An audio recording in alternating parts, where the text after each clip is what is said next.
World War II was marked by the devastation of cities bombed from the air. The German Blitz on Britain, the Allied bombing of Germany, and the American air campaign against Japan caused immense destruction.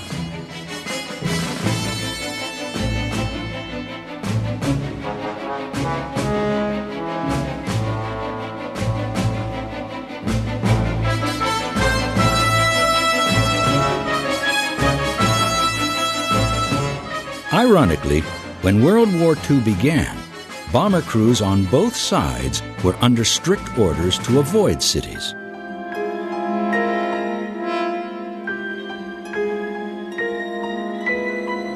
But the blunder by a single German crew which lost its way and dropped a few bombs on the outskirts of London escalated into the firestorms which killed hundreds of thousands. It is a classic example of how a seemingly minor error can have monumental consequences. When Europe went to war in September 1939, the peoples of both sides feared the immediate bombing of cities, perhaps using gas bombs.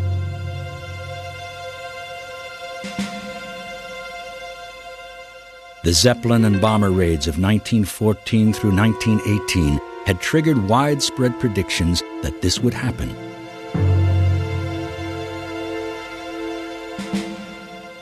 In spite of the fact that the damage they had caused was relatively minor.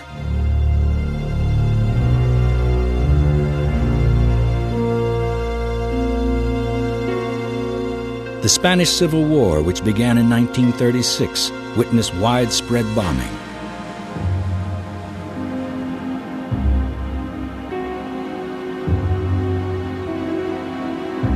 The devastation of the Basque town of Guernica by aircraft of the German Condor Legion on April 26, 1937, shocked the world and appeared to confirm that the bomber would dominate future war.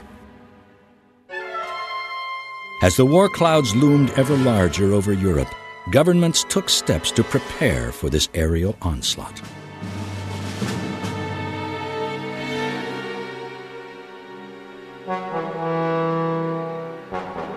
They organized the building of air raid shelters. Civil defense organizations were set up. Civilians were issued gas masks and taught how to cope with the bombing.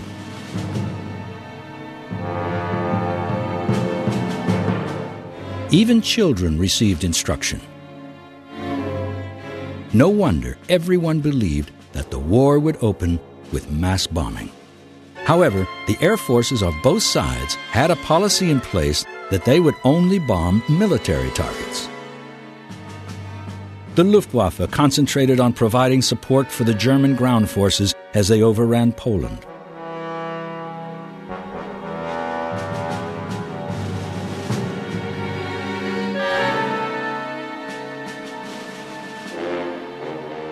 The British contented themselves with attacks on German warships and the dropping of propaganda leaflets over Germany.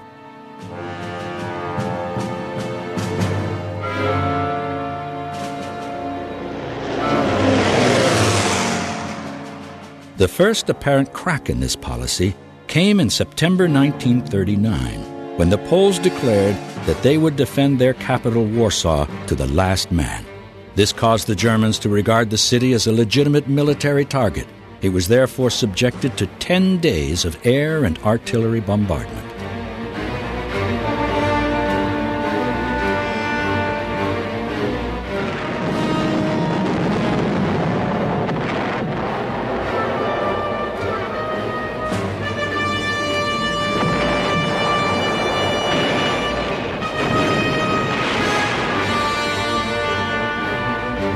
Warsaw only surrendered after all the public utilities had been destroyed and hundreds killed.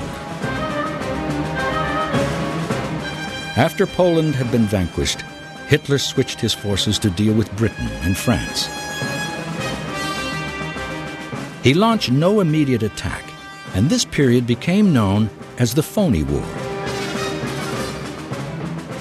Air activity remained at a low level.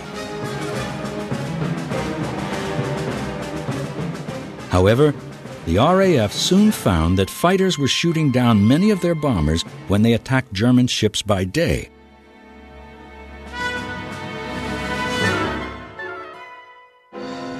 The British bombers therefore switched to operating by night, but this produced navigation problems. At the beginning of the Second World War, RAF bombers had two methods of navigating by night.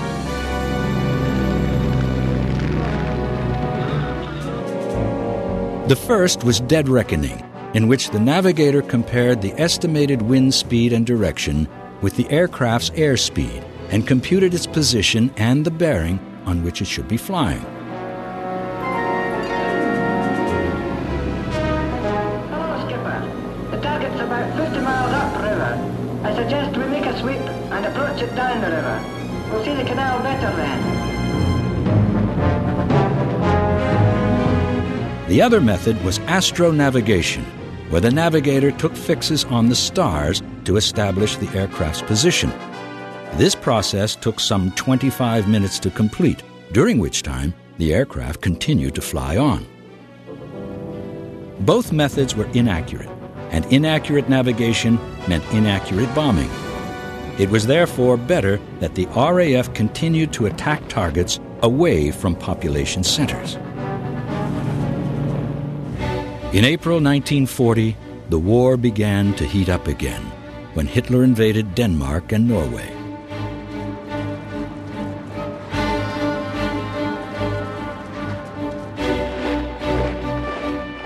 A month later, on the 10th of May, came the long-awaited German invasion.